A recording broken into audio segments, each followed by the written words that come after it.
Hi guys, this is Victor and welcome to the AEW Dynamite Recap for November 17, 2021. The first show after AEW Full Gear.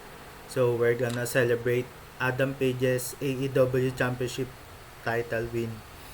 So before we start, please don't forget to like, share, and subscribe the video. And please follow me on Facebook, Twitter, YouTube, Twitch, Instagram, and TikTok at Baham Dynamite. So before the episode, I predicted that Maxwell Jacob Friedman, MJF, will walk out this episode with the AEW World Championship. It did not happen, but AEW did not disappoint me either. They exceeded my expectation for this episode. First, because of Bryan Danielson's heel turn, Captain Planet is back. And number two, MJF versus CM Punk. So let's get started. The show started with Kenny Omega with Adam Cole and the Young Bucks backstage. He congratulated Adam Page for the title win last Saturday, but he needs time off, and he says that Super Elite needs to hold down the fort before while he is gone. Then Adam Cole said that, "Cleaner, I got this." Then Kenny Omega said that, "I was talking about the Young Bucks." So this is a seed for the eventual breakup of the Elite and Kenny Omega. And we will see down the road if what would happen once Kenny Omega returns from his time off. Kenny Omega deserves the time off. He had a 340-day title win with phenomenal matches every single time. So if if he has a injury, he can heal and take time, whatever time he needs to take. So next, the Dark Order introduced Hangman Page in the ring, and the crowd loves their hometown hero from Virginia, Hangman Page. They were chanting, "You deserve it," but Adam Page stopped them and he says that he doesn't deserve it. He earned it, the AEW World Championship. So he calls out Bryan Danielson. Danielson's Danielson came out and congratulated Hangman Page, but he's disappointed that he's the number one contender for Adam Page, not Kenny Omega. So Adam Page returned by saying that he has beaten Kenny Omega in less than 30 minutes, unlike Bryan Danielson. So Bryan came back and he says that he always wrestles. He has wrestled the night after he won the title at WrestleMania, which was a very huge mic drop for Danielson. He is definitely the heel in this scenario. Captain Planet is back, and they had to be separated by the Dark Order before the segment ends. So Captain Planet, Bryan Danielson, I called him Captain Planet because of his heel turn last time in WWE, the eco-friendly world champion, Planet's champion. But he can also be Captain Planet here in AEW, being the best wrestler in the planet, and he can do it by kicking your heads in. So I'm very very excited for heel Bryan Danielson versus Adam Page. And next is the match between Evil Uno of the Dark Order and Bryan Danielson. So Danielson defeated Evil Uno by Triangle Sleeper. He demolished Evil Uno, and after the match, Tony Schiavone interviewed Brian, and he says that he will take out the Dark Order one by one before his match with Adam Page. And next week at Dynamite Thanksgiving episode, he will face Colt Cabana in Chicago, the hometown boy Colt Cabana. And he's gonna kick his head again and again and again. So, commercial break. Tony Schiavone came back with an interview with Eddie Kingston. He was interrupted by 2.0 and Daniel Garcia. Then, they had a stare down. Eddie Kingston didn't want some interference again in the backstage interview.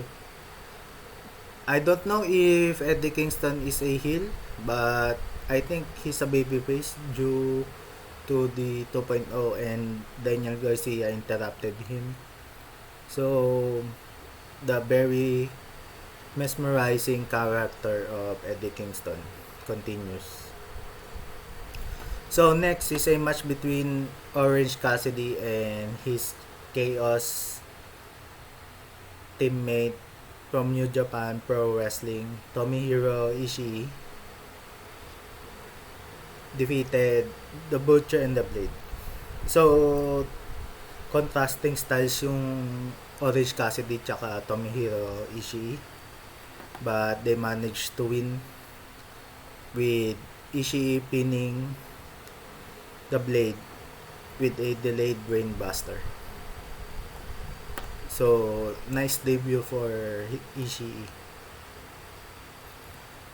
Next is a backstage interview with FTR, Tully Blanchard, Andrade, and Jose. Then, the four of them challenge Cody, Pac, and the Lucha Bros in a 4-on-4 match next week on Dynamite. Next is a TBS Women's World Title Tournament quarterfinal match between Hikaru Shida and Nyla Rose. So, this is a 15-minute match that focus on Nyla Rose's dominance and Hikaru Shida's selling of her injured knee. So, Vicky Guerrero tried to interfere. Also, Serena Deeb tried to interfere. And Nyla Rose managed to beat Hikaru Shida by the standing stretch muffler submission. So, Nyla Rose advances to the TBS tournament semifinals where she would face the winner of Chris Statlander versus Ruby Soho. Up next, Malakai Black vignette regarding the 4-on-4 match. So, he just cut a promo and basically says that they will beat the four of them in Chicago next week. So, up next is a MJF. Another MJF promo. Earlier in the night, MJF had a interview from last Saturday after his win with Darby Allin. He says that fans always talk about the great AEW wrestlers like Kenny Omega, Cody, Malakai Black, CM Punk, Bryan Danielson, etc. They said that they're all great wrestlers, but MJF is only a great talker. He can't back it up in the ring. And MJF said that it is not the case now. That he has beaten Darby Allin with the side headlock takeover. And he wants the AEW World Championship.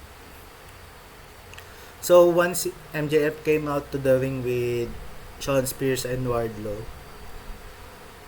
he says that, let me explain something to you. You are looking at the guy who checks all the boxes inside the ring. On this microphone, I am easily the most complete wrestler on the planet. I am the man who will start a bidding war between probably the AEW and WWE by the year 2024. He is the present, the past, and the future of professional wrestling. Then he says that the rankings don't tell you the story. They don't tell you the truth.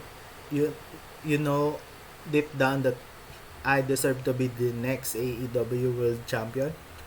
Nobody in this locker room is nearly as good as me. Nobody is on my level. So suddenly si M Punk music hits. He walks down to the ring and he crosses his arms and stared at MJF. So MJF started to introduce himself. Hey, I'm Maxwell. And he offered his hand to shake with si M Punk. But si M Punk laughed and refused to shake MJF's hand and walk out of the ring. And that's the end of the segment. So this is a great start for the CM Punk versus MJF feud. CM Punk didn't said a single word in this promo. And we will look forward to the eventual promo face-off between MJF and CM Punk. So if someone can give CM Punk his first loss on AEW, it should be Maxwell Jacob Friedman, the future world champion MJF, because he is better than you and you know it. So next is a backstage interview with Darby Allin. Then Billy Gunn came out and interrupted him and challenged him to a match at Rampage. So whatever. So MJF from Darby Allin, he is now feuding with CM Punk, and Darby Allin from MJF, he is now feuding with Billy Gunn. So whatever. This is a steep downfall for Darby. Hopefully, he can face some credible wrestlers soon, or maybe the one of the four pillars, either Sami or Jungle Boy. So speaking of Jungle Boy, the Young Bucks and Adam Cole were backstage. Then he says that Adam Cole and Bobby Fish will face Luchasaurus and Jungle Boy on Rampage. And Bobby Fish said that he will help Adam Cole defeat the Jurassic Express, and that is undisputed. So he was stopped by the Young Bucks saying the popular catchphrase from WWE NXT, the Undisputed Era. So next is a match between the Acclaimed, Anthony Bowens and Max Caster versus Dante Martin and Lio Rush. So this is a fantastic match showcasing the skills between the four men. Then at the end of the match,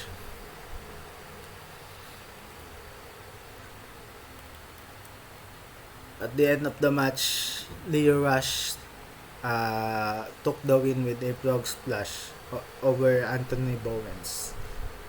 And after the match, Team Taz came out and tried to recruit Dante Martin again. So Ricky Stark said that look at Powerhouse Hubs. Look at his 1 year with Team Taz. He's successful. So here's the deal, Dante. If you choose to go with Team Taz, you will start the Hall of Fame career of yours. But if you stay with Lio Rush, it will be a mediocre one. So the choice is yours. So that's the end of the segment. And at the main event of the match, the TNT title match between the Spanish God TNT champion Sammy Guevara versus Jay Lethal, the former TNA and Ring of Honor champion, making his AEW debut. So Tony Nis was watching ringside. This is a excellent main event with near falls and between the two men, and Sammy Guevara selling his ribcage from the table bump from Full Gear. And Sammy Guevara did again the table bump in this match. Sammy Guevara is fantastic. So at the end of the match, Lethal Dragon suplex Sammy, but Sammy landed on his feet. Sammy caught Jay with consecutive knee strikes and finished it off with the GTH Go to Hell for the victory. Jericho and the Inner Circle came out to celebrate with Sammy, and the act of sportsmanship, Sammy Guevara actually shakes the hand of Jay Lethal as the show finished. So AEW Dynamite didn't disappoint today, and hopefully the build between Bryan Danielson and Hangman Page continues. Also MJF versus CM Punk, and so many compelling characters deserving the time to be on Dynamite. So we'll see you on Rampage, and bye bye. Thank you.